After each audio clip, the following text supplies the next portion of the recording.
Hi, I'm Mark Taylor, and it's time again for the Mark Taylor Show. This week's guest is Dr. Steve Braithwaite. Pleased to have you in the show. Good afternoon, Steve. Mark. Yeah, it's been a long time since I've seen you. Steve is a mine engineer. That's correct. Yeah.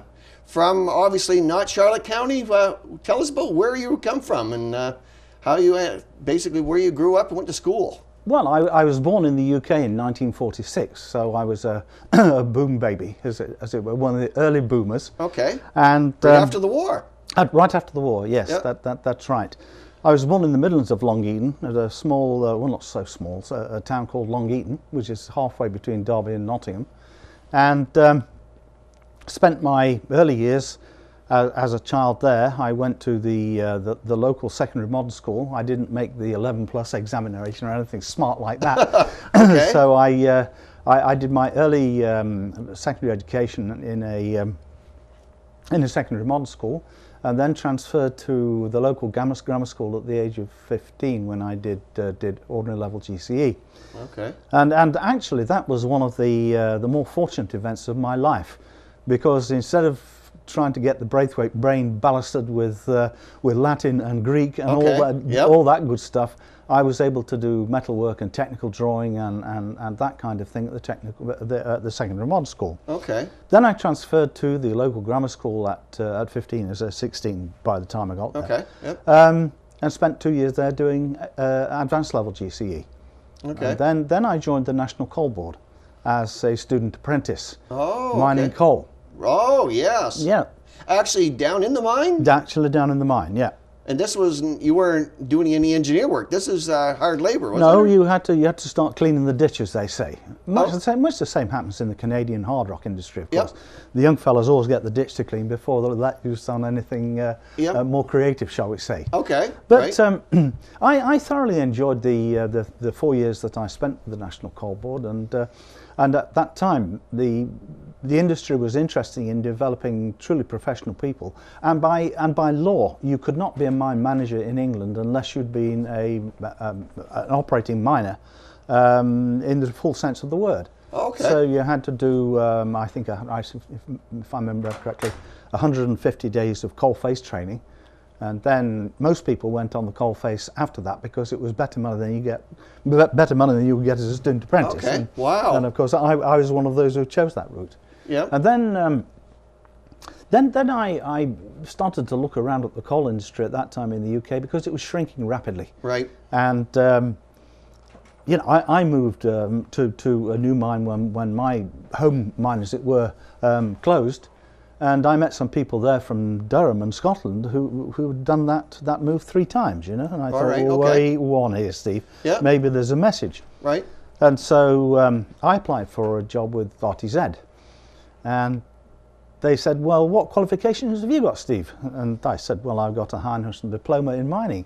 And they said, what's that? So again, a message. And so I went to university and did a first degree, and then stayed on to do a doctorate after that. Okay. And that was at the University of Newcastle upon Tyne, which was heavily steeped in coal mining at that time as well. I only got involved in the oil business much later. Oh, okay. But during my total working experience, I worked about half the time in the mining industry, both in coal and dredging and hard rock mining. Exactly. And the rest of the time has been in the oil business, both as a drilling engineer and rather later equipment development. Okay. I did a lot of equipment development for Shell. Right. As an employee of their NAM operation in the North Netherlands, and I've done more or less the same thing ever since. Okay. So did you come from a mining family? Is it, or what kind of? Once removed.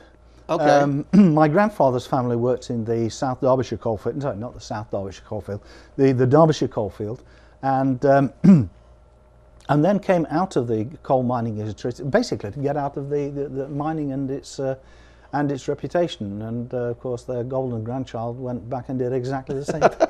Exactly.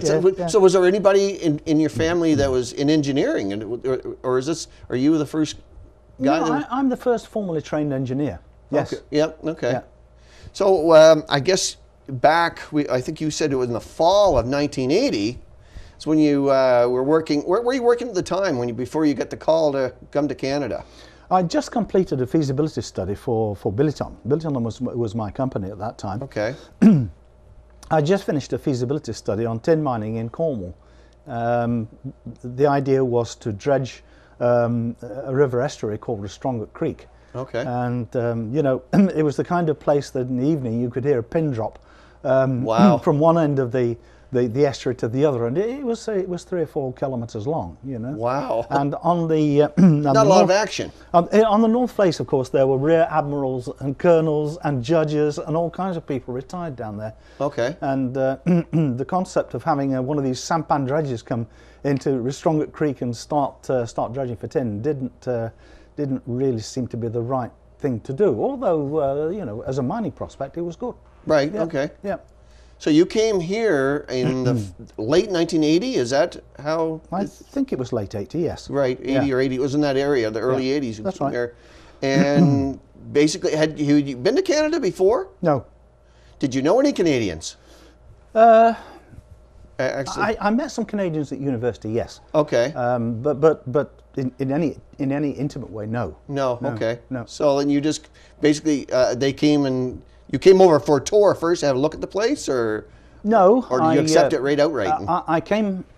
Yeah, it was in the kind of days. Billiton belonged to Shell, and if they asked you to go somewhere, you started packing your bags. Right. It was not it was on paper an option, but Okay. in reality not. Right. As You wouldn't be Gustav will looked probably on tell you. favorably in the future, probably for promotions or anything like that. If you That's said, right. if you said, no, that's okay. I'll take a pass on Canada. I'll wait till the next job comes up. No, you were expected to do Right. to do the thing, and if they say, Steve, would you mind going to Nigeria? You say, sir, yes, sir. Yeah. When do I go? When do we go? Yeah. When's the plane? So what were your first? What time of year did you come to Canada? Was it in the fall? It was early summer. I Oh, think. okay. It was, now my memory is clearing a bit on that. I spent the first month or so in Toronto at Billiton's senior office there. Okay. And worked on the the rather more corporate aspects of Mount Pleasant Tungsten. Okay. And then I came down here. In fact, I think I was the first Billiton personnel on site.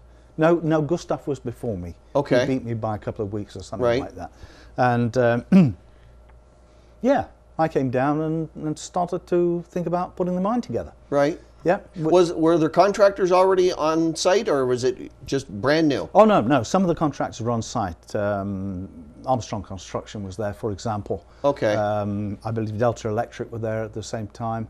Was there anybody doing work underground at the time? Or No. There had been some workings already done, obviously, from back in the 70s, but Yes, that's right. There were exploration tunnels, and I think on 3 different levels Yeah. in the mine. And there'd been one level where a bulk sample had been taken from the ore body, and those workings were allowed to flood. Okay. And the first thing we had to do was pump all that lot out. Right. Okay. And of course comply with all of the Environmental the things. environmental things, Yeah, okay. and so on, which we did. Yep. Yeah. So what was, I guess immediately, what was some of the things you noticed about Canada that immediately you must have thought, well, obviously we talk different, and there's other things I'm sure that you ran into, that cuisine maybe, or was some of the things you noticed? Well, I think that the first thing that I arrived at Canada just the right time in late summer. Yeah, exactly. You couldn't beat that for an introduction. No. You missed the flies and all the other things that came with it, because I mean, it was a rural area, and where you were going to live, a small town, and where you're working is basically what we would call in the boonies. Well, my wife had some relatives in Canada, in Barrie. Oh, okay, in Ontario. And, yeah, we managed to stay with those guys for a week or two, you know, and Okay. and they showed us the ropes. We got introduced to Canadian Tire, for example. Yep. Yes, and then it was just a question of moving down here and making a go of it. So you had, I guess, when you said, well, this is had you had any prior knowledge about Canada? Did you study it in school, or did you yes. on TV or anything like that? I guess. One of my subjects at advanced level was geography, Right. And we got we got some education in what Canada was about, both physically and politically and economically. You know? Okay. So yes, I knew which end was up. Yeah, exactly. Only just, you might say, but I did know that it was above America, Yeah. and some things south of Greenland, as it were. Yeah, Exactly. you know, yeah. Exactly. So Yeah. when you first came here, I guess you didn't have any children at the time? Yeah. Oh, you had Yeah, children two. already? Yeah. Oh, you had two. Yeah. So I guess how would their upbringing have differed from what yours was like? I guess obviously they didn't work in a coal mine and things like that, but must have been the society or the everything is different here in Canada, right? I mean, I would think. I think the most noticeable thing, and it really is a bit negative, I guess, was the lack of discipline in schools. Right. My daughter at that time, I think was 8 or something like that, and no, probably less than that. But anyway, my wife will solve all that. Okay. But I think that the one of the noticeable things was that my upbringing in school was in a system which was very long on discipline. And, right. You weren't allowed to mess about. They didn't spare the rod. No, that's right. Exactly. I mean, I was only chastised once, but I thoroughly deserved it. Let me put it that way. Yeah. Yeah, we got caught boozing in the local Tiger. So wow. So I guess, and when you found that your children there's a little bit more free reign, I guess. Is that what you were saying, compared to what you were used to? Yes, and I think that was for me a little bit, how can I say, not shocking, but very surprising. Okay. I still think there's no discipline in Canadian schools, but well, no, I dare say I think from the years that I was in school, I think the pendulum has swung. I think at one time it was kind of like what you're talking about, where I believe the teachers probably had control of things, and I think with laws and stuff that have come about, I think the kids have taken over, and you get the prisoners running the prison. Yes, I think it may well be that way, but I'm not sure that that's a good thing. Right? No. It seems very wrong to me to have one person disrupting the education of many. Yeah. Well, have you noticed? Is it the same now in England as it is here now, or I think it is. It's eased up. Yeah, it's changed. I think markedly. The place where I do think there is still discipline in schools is Germany. Okay. And then it's not a physical kind of discipline. It's very much a mental one. Okay. So when you came here, did you decide, well, I'm in this for the long haul, and you decided to stay here after the mine closed down, which is another remarkable thing, I guess. No, you call this place your home base. Exactly. I like Canada, and always have, ever since I put my foot on the ground in Toronto. Right. I like Toronto. I think it's a super city and very go ahead, and there's a lot going on. It's buzzing, I worked later on in life as a consultant for Watts Griffiths and McCoot, a mining company in Toronto. So do a lot of work for first public offerings and that kind of thing. Okay. And I got involved in that, which was great fun.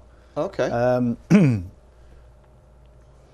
Yeah, I think that if I have to say anything about my early days in Canada, there was a sense of wide open spaces, which of course one doesn't see very much in Europe. No. Not so much.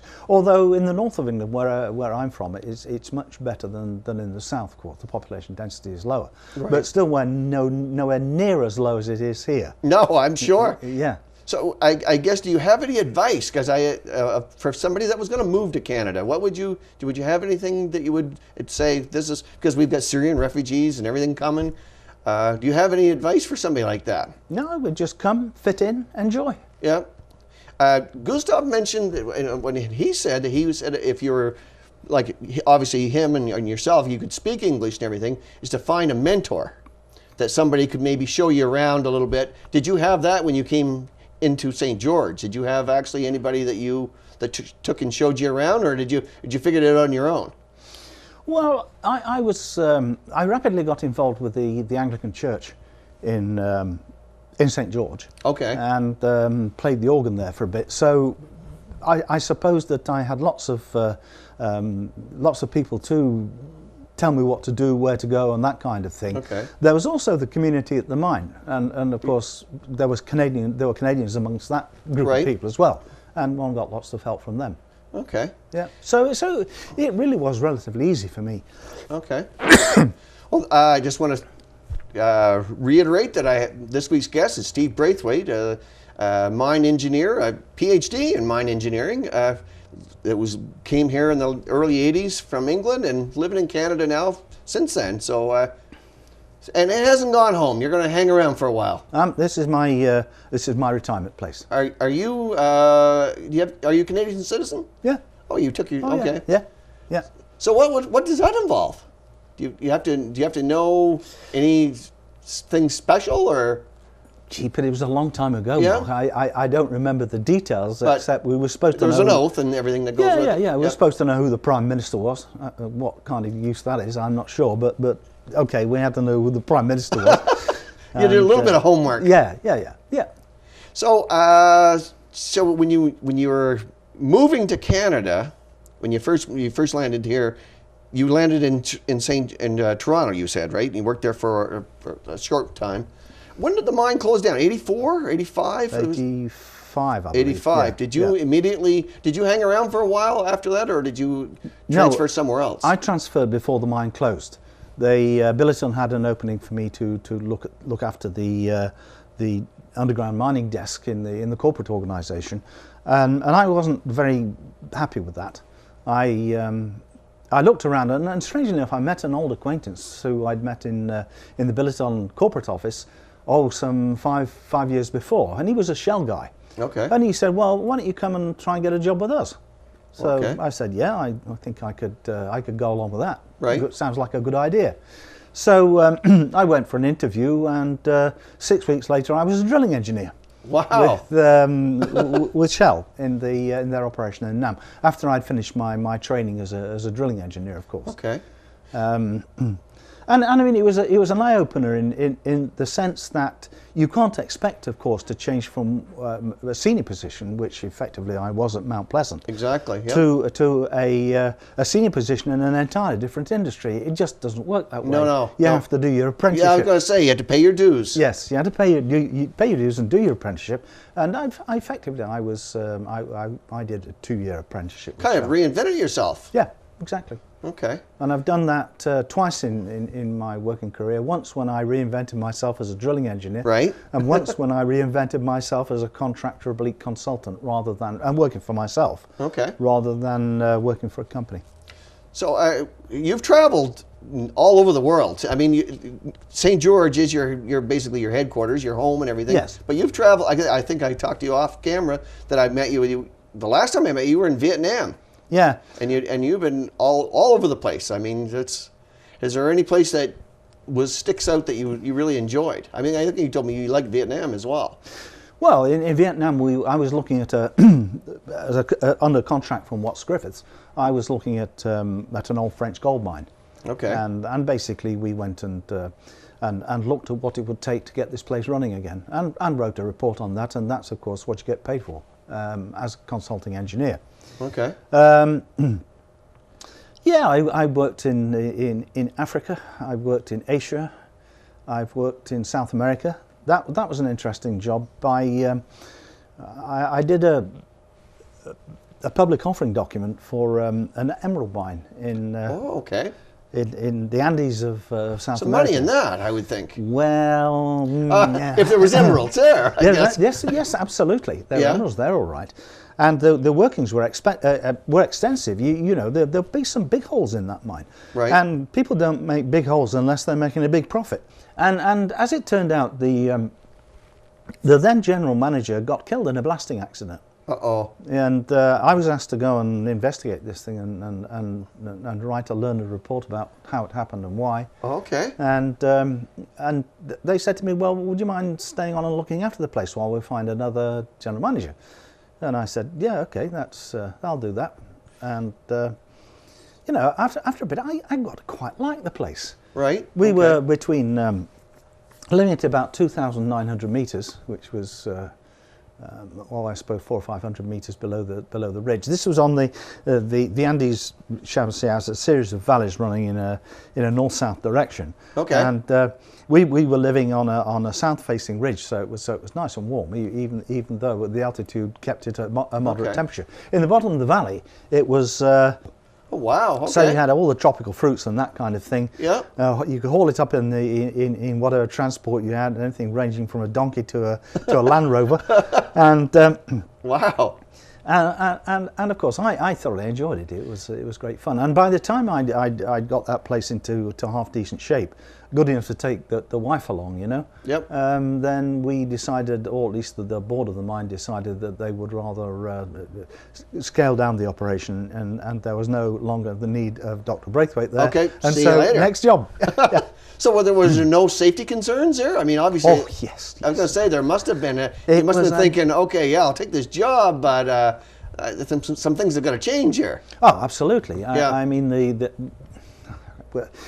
was a question of tidying what. It was that there was no safety there, but it was not safe enough. Well, you're not guarding blasts and making sure. Is that how it happened, or was it something that just went off and they didn't expect it to go off? Or? Well, I can't discuss the details. Oh, okay. Oh, okay. But what I can say is that in general, it was an underground mine. Right. And there were certain aspects of it which were less than satisfactory.